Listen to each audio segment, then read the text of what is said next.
A compromise is an adjustment of conflicting claims by mutual concessions. This means that both parties to a compromise have some valid claim and some value to offer each other. And this means that both parties agree upon some fundamental principle which serves as a base for their deal. It is only in regard to concretes or particulars, implementing a mutually accepted basic principle, that one may compromise.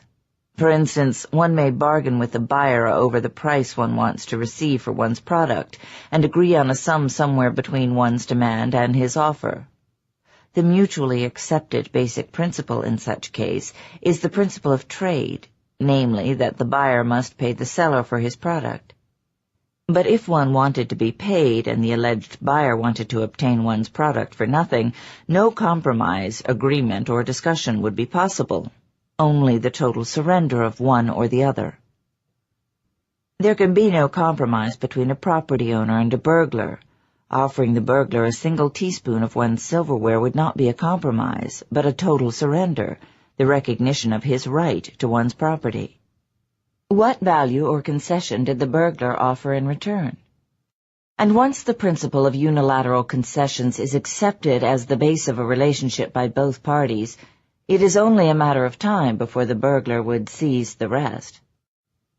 There can be no compromise between freedom and government controls. To accept just a few controls is to surrender the principle of inalienable individual rights and to substitute for it the principle of the government's unlimited arbitrary power.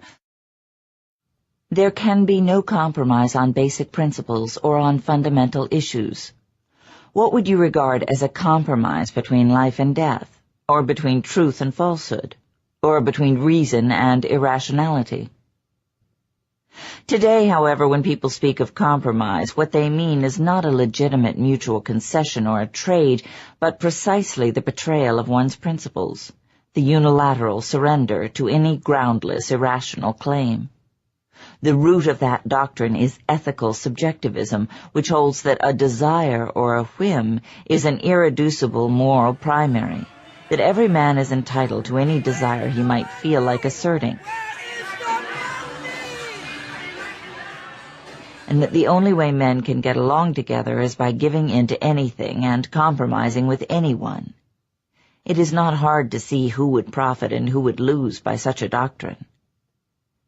The immorality of this doctrine, and the reason why the term compromise implies, in today's general usage, an act of moral treason, lies in the fact that it requires men to accept ethical subjectivism as the basic principle superseding all principles in human relationships, and to sacrifice anything as a concession to one another's whims.